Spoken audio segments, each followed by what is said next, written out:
اس وقت دنیا کے کسی بھی حصے میں کسی سے بھی پوچھا جائے کہ شیعہ اسلام کا سب سے بڑا مرکز کون سا ملک ہے تو غالباً وہ فوراً ایک ہی نام لے گا، ایران۔ آج ایران کو دیکھ کر ایسا محسوس ہوتا ہے جیسے شیعہ اسلام اور ایران ایک دوسرے کے لیے ہی بنے ہوں، جیسے یہ تعلق صدیوں سے نہیں بلکہ آغاز اسلام سے موجود ہو۔ مگر کیا واقعی ایسا ہے؟ کیا ایران ہمیشہ سے شیعہ تھا؟ کیا حضرت علی کرم اللہ وجہہ رضی اللہ تعالیٰ عنہ ان کے دور میں ایران شیعہ ہو گیا تھا؟ کیا ایرانی قوم نے ابتدا ہی سے اہل بیت کی محبت میں شیعہ اسلام اختیار کر لیا تھا؟ یا اس پوری داستان کے پیچھے کوئی ایسی سیاسی، عسکری اور انقلابی کہانی ہے جو چھپی ہوئی ہے؟ اصل سچ کیا ہے؟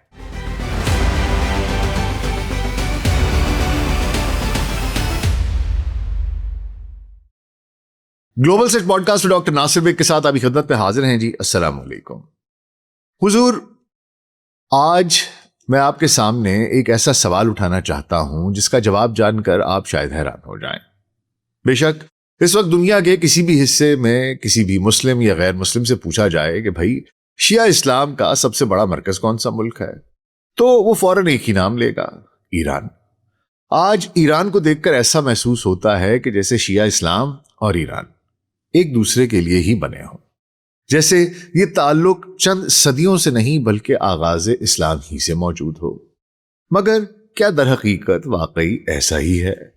کیا ایران ہمیشہ سے ہی شیعہ تھا؟ کیا حضرت علی رضی اللہ تعالیٰ عنہ کے دور میں ہی ایران شیعہ ہو گیا تھا؟ کیا ایرانی قوم نے ابتدا ہی سے اہل بیت کی محبت میں شیعہ اسلام اختیار کر لیا تھا؟ یا اس پوری داستان کے پیچھے کوئی سیاسی، عسکری، انقلابی کہانی چھپی ہے جسے عام طور پر بہت کم لوگ جانتے ہیں؟ حضور، آج ہم ایک ایسے تاریخی سفر پر نکلنے والے ہیں جس میں ہمیں خون آلود میدان جنگ بھی ملیں گے، پراسرار صوفی سلسلے بھی، نوجوان فاتح بھی، سلطنتوں کی رقابت بھی، اور وہ فیصلے بھی جو کبھی صرف شاہی ایوانوں میں کیے گئے تھے مگر جن کے گہرے اثرات آج بھی کروڑوں انسانوں کی زندگیوں پر صاف دکھائی دیتے ہیں۔ تو اگلے 10 سے 15 منٹ کے لیے دھیان ذرا ادھر، اور اگر ہمارا کانٹینٹ پسند آ رہا ہے تو ویڈیو کو لائک اور چینل کو سبسکرائب کر دیجیے گا۔ تو آئیے آغاز کرتے ہیں۔ حضور، ایک ایسا زمانہ بھی تھا جب ایران کی اکثریت شیعہ نہیں بلکہ سنی تھی۔ جی ہاں، وہی ایران جسے آج دنیا شیعہ اسلام کا سب سے بڑا قلعہ سمجھتی ہے۔ لیکن اس حیران کن تبدیلی کا آغاز کہاں سے ہوا؟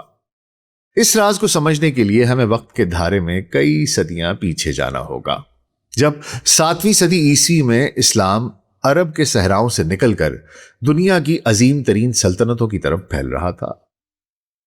تب ایران ایک عظیم سلطنت کا مرکز ہوا کرتا تھا، ساسانی سلطنت، ایک ایسی سلطنت جو کئی صدیوں سے مشرق وسطیٰ کی طاقتور ترین قوتوں میں شمار کی جاتی تھی، بلکہ یہ کہوں کہ پوری دنیا کی طاقتور ترین قوتوں میں، سلطنتوں میں شمار کی جاتی تھی تو بھی غلط نہ ہوگا۔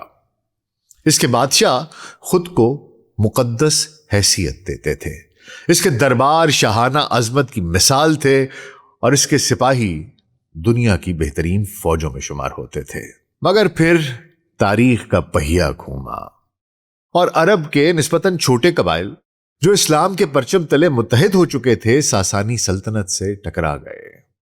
چند ہی برسوں میں وہ سلطنت جو صدیوں سے ناقابل شکست سمجھی جاتی تھی زمیں بوس ہو گئی۔ ایران اسلامی دنیا کا حصہ بن گیا۔ مگر یہاں ایک اہم بات سمجھنا ضروری ہے۔ اسلامی فتح کا مطلب ایران میں اسلام کا بطور مذہب فوری غلبہ نہیں تھا۔ ایرانی معاشرہ بہت وسیع اور متنوع تھا، یعنی ڈائیورس تھا۔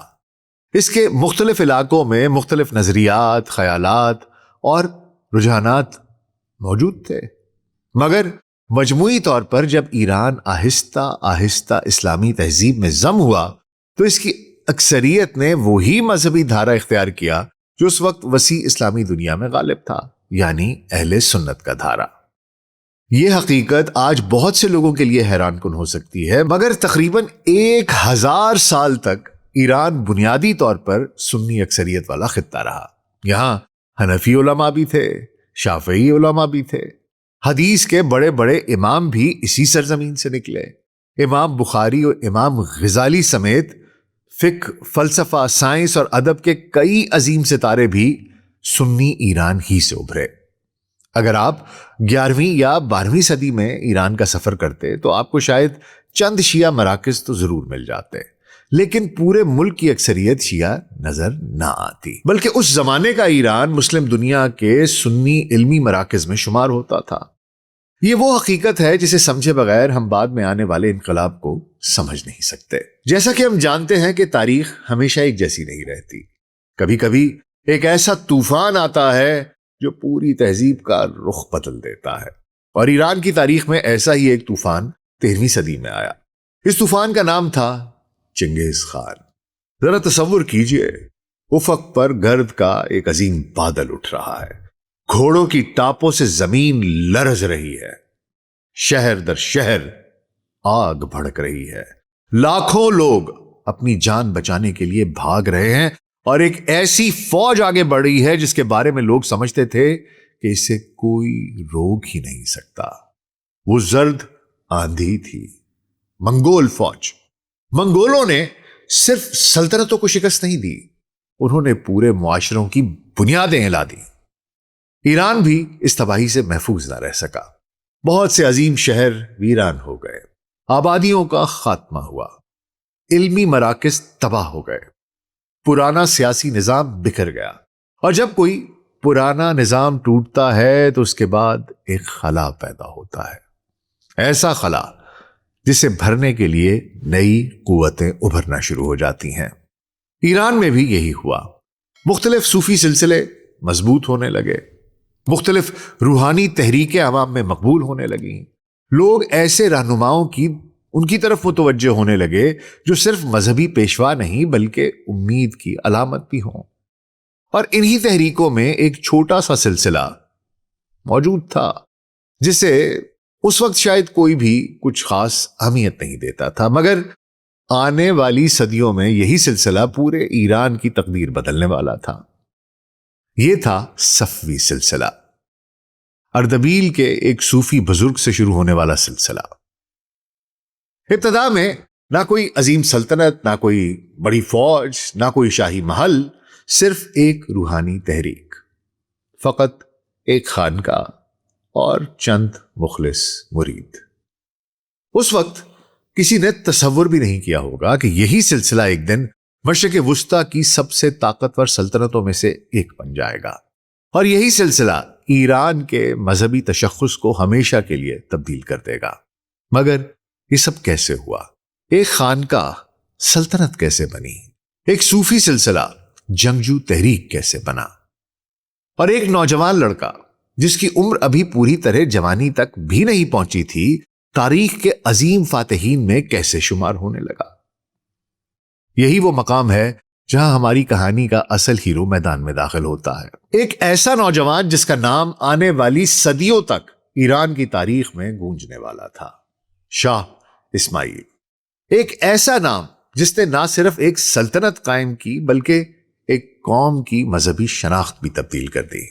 اس حیران کن نوجوان کی کہانی خود کسی افسانے سے کم نہیں. اس کے والد قتل کر دیے گئے، اس کا خاندان دشمنوں میں گھرا ہوا تھا، اس کی جان ہر وقت خطرے میں تھی، اور بظاہر اس کے پاس اقتدار حاصل کرنے کا کوئی راستہ موجود نہیں تھا. مگر پھر تاریخ نے ایک ایسا موڑ لیا جس نے پورے مشرق وسطی کا مستقبل بدل دیا. اور یہی وہ مقام ہے جہاں سے ایران کے شیعہ بننے کی اصل داستان شروع ہوتی ہے. حضور، اب تک ہم جان چکے کہ ایران ہمیشہ سے شیعہ نہیں تھا. تقریباً 1000 سال تک اس کی اکثریت سنی مسلمان تھی. پھر منگول یلغار نے پورے خطے کو ہلا کر رکھ دیا، پرانے نظام ٹوٹ گئے اور نئی قوتوں کے ابھرنے کے لیے میدان تیار ہو گئے. لیکن ابھی تک ہم اس سوال کے جواب سے کافی دور ہیں کہ آخر ایران شیعہ کیسے بنا.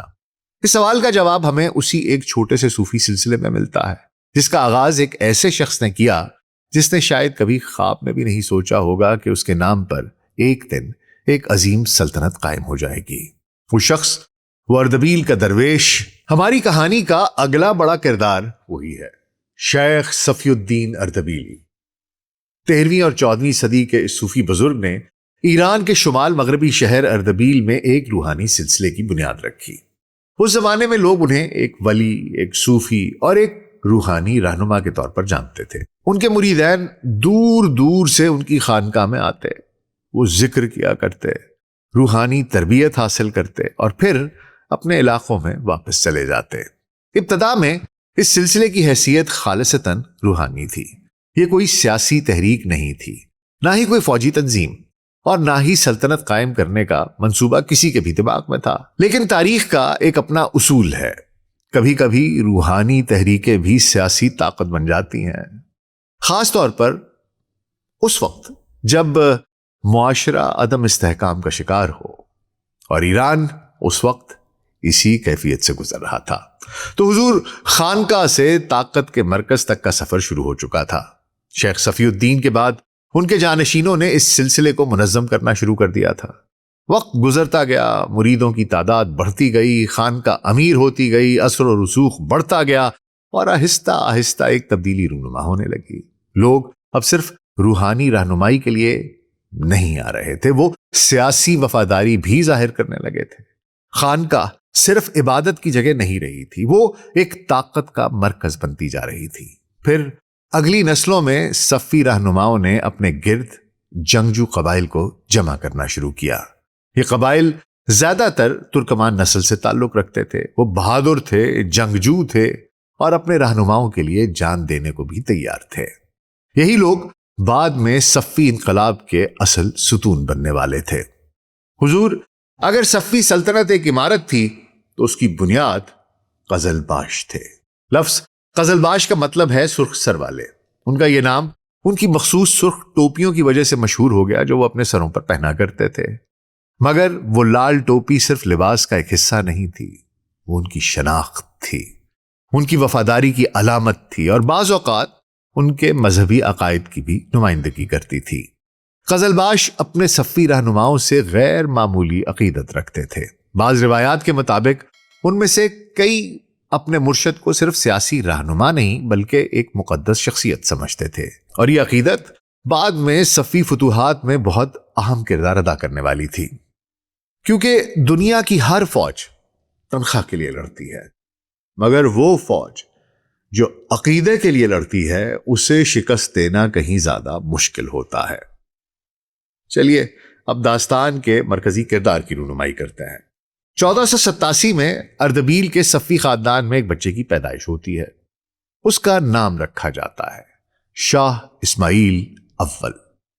کسی نے تصور بھی نہیں کیا تھا کہ یہی بچہ آگے چل کر ایران کا نقشہ بدل دے گا۔ لیکن اسماعیل کا بچپن شاہی آسائشوں میں نہیں گزرا۔ اس کے والد حیدر صفوی مارے گئے، اس کے خاندان کو سیاسی دشمنوں نے گھیر لیا، اس کی جان کو مسلسل خطرات لاحق رہے۔ کئی مرتبہ اسے چھپ کر زندگی گزارنی پڑی، کئی برس اس نے خوف اور بے یقینی کے ماحول میں گزارے۔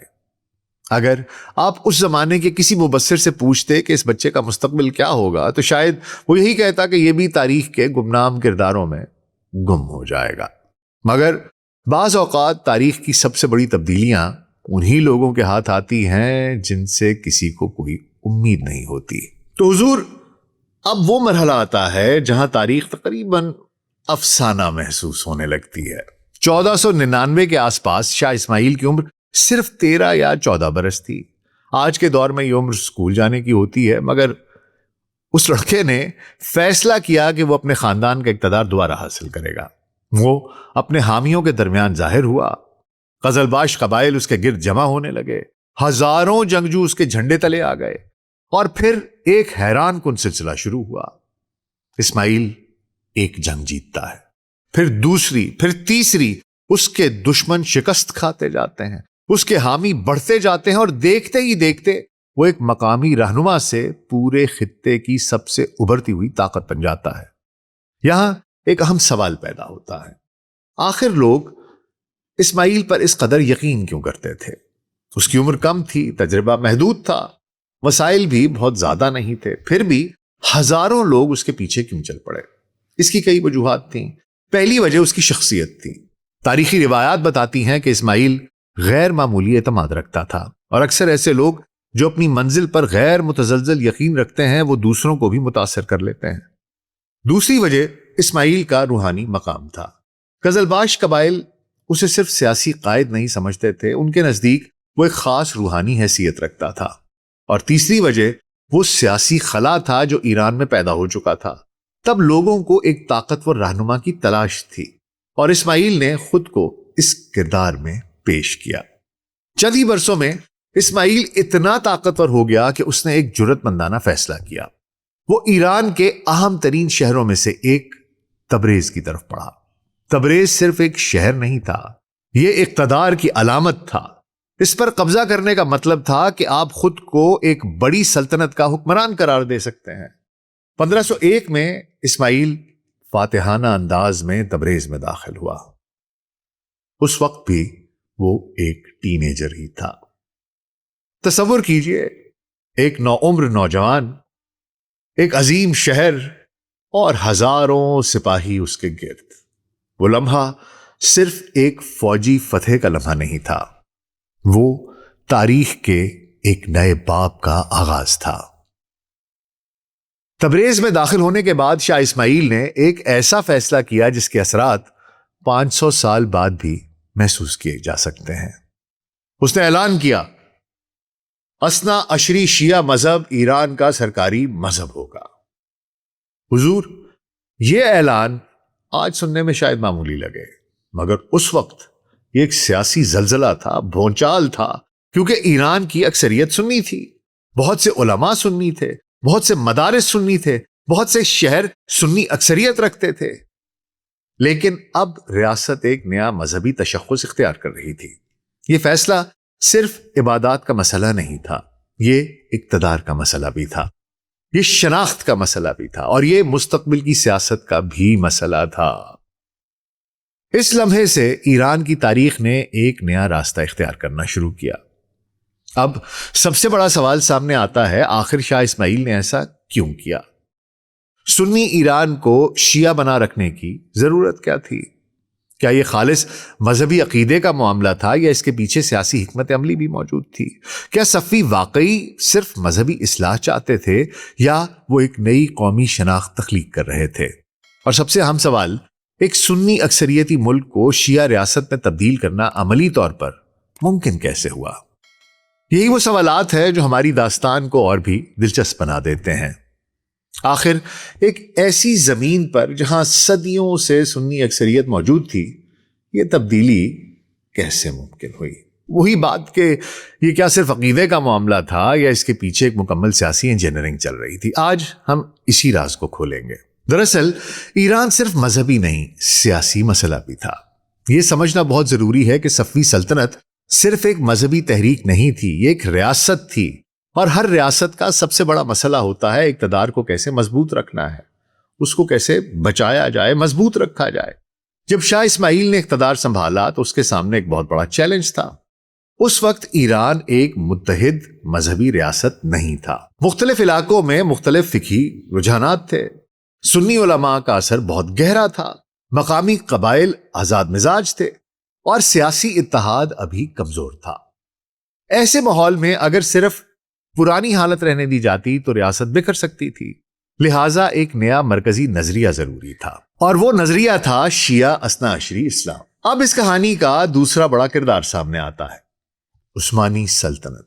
اس زمانے میں عثمانی سلطنت دنیا کی سب سے طاقتور سنی مسلم ریاست تھی۔ عثمانی اناطولیہ یعنی آج کے ترکیے پر حکمران تھے اور عرب علاقوں تک پھیل رہے تھے۔ وہ خود کو خلافت کا اصل وارث سمجھتے تھے۔